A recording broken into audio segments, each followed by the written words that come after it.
And a very significant point which I want to tell you.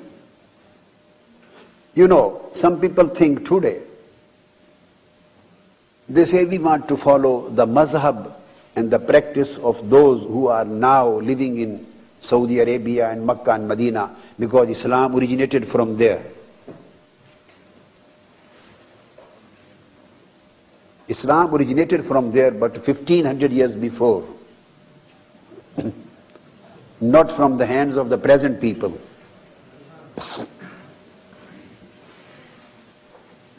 These were the days when someone could take into consideration the origin, the place of origin of Islam. These were the days, the early centuries of Islam, when this question was more appropriate to be taken into consideration. He went to Makkah and Hijaz and Sham, everywhere. But Imam Bukhari himself says, دخلت إلى الشام ومصر والجزيرة مرتين. He says, I went to Sham, Syria, for collection of ahadith, and to Egypt and Al Jazeera. Al Jazeera, in fact, if you say now, is a portion, is a part, a territory which comes in between Syria, Iraq and Turkey. The whole land between these, this is Al Jazeera. It was prolonged between Dajla and Farat. So he says, I went to Syria, I went to Egypt, I went to Jazeera, marratain, 2 times. The number of his visits indicate the number of ahadith which he could receive from there. The knowledge of hadith, how much was available in that land. This, in the number of visits, indicates this reality. Then he says, وَإِلَى الْبَصْرَ أَرْبَعَ مَرَّاتٍ. إِلَى الْبَصْرَ أَرْبَعَ مَرَّاتٍ.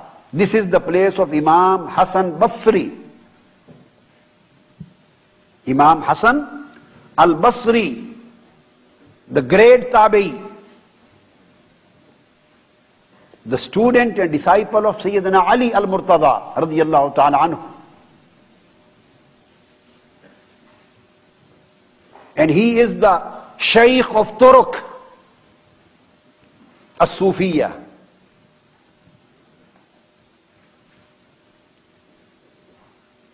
And he played in the lab of al-Mu'mineen Salma radiyallahu ta'ala anha, Imam Hassan al-Basri. He played with Sayyidina Imam Hassan and Imam Hussain. He was born in the days of Sayyidina Umar. His mother used to work in the house of al-Mu'mineen Salma radiyallahu ta'ala anha. And he was born there when he was small, 2 months, 3 months, 6 months, 4 months, up to 2 years. He stayed there up to 14, 15 years.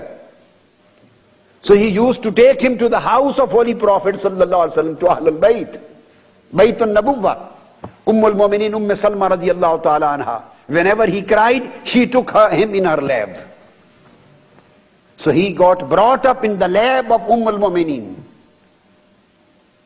And he is the one who became the founder of at-tariqa wa-suluk wa-tasawwuf in the ummah of Holy Prophet. He became the fountain of tasawwuf and ar-ruhiyya.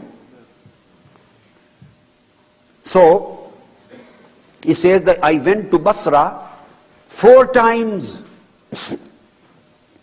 وَقَمْتُ بِالْحِجَازِ 6 أَعْوَامٍ.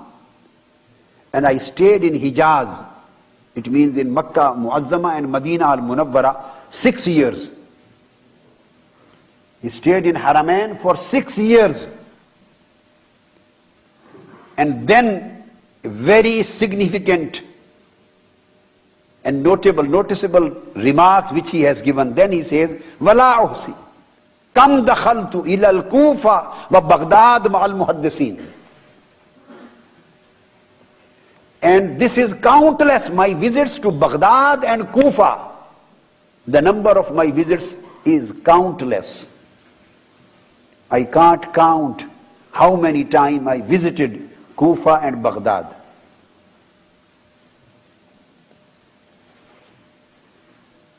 So what is the significance, relevance of Kufa?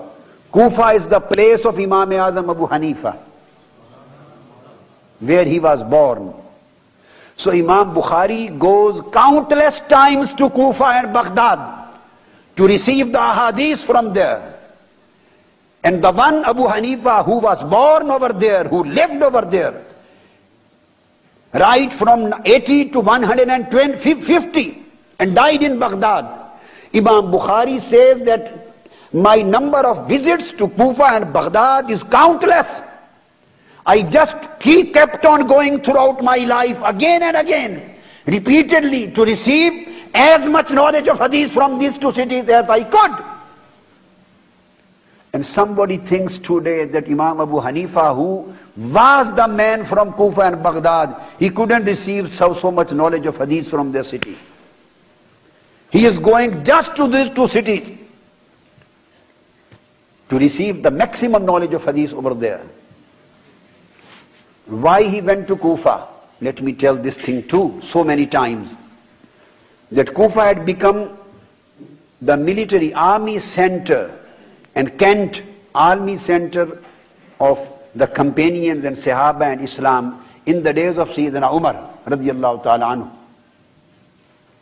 And then it had become the capital of Islam, Darul Khilafah, in the days of Sayyidina Ali. And it is written in the books that over 1,500 companions shifted from Haramain to Kufa. 1,500 companions, Sahaba. They lived in Kufa. I think this was the maximum number of companions who ever lived in a city in the whole world. They left Makkah al-Muazzama, they left Medina al-Munawwara, because originally companions, most of them, they belonged to Haramain. When these lands were captured, and Sayyidina Farooq Umar, he concentrated on Kufa, because this was the headquarter for Persia, for Syria, and closer to the Byzantine area. And the Haramain Sharifan was quite far from there. So this became virtually the capital of Islamic world, which was touching all territories around. It became the universal capital of Islam. Abdullah ibn Mas'ud was appointed there as the Chief Justice. And companions started shifting there, migrating there. And the number of the migrants of the companions raised up to 1,500 who lived in the city of Kufa. And Imam Ibn Sirin, a great Tabi'i, says that I visited there Kufa and I saw 4,000 Tabi'in. They had their own sittings and delivering the knowledge of hadith to the people. 4,000 Tabi'in. They were transmitting a hadith of Holy Prophets. So virtually the Kufa had become the biggest center of the hadith of Mustafa sallallahu alaihi wasallam. The biggest center.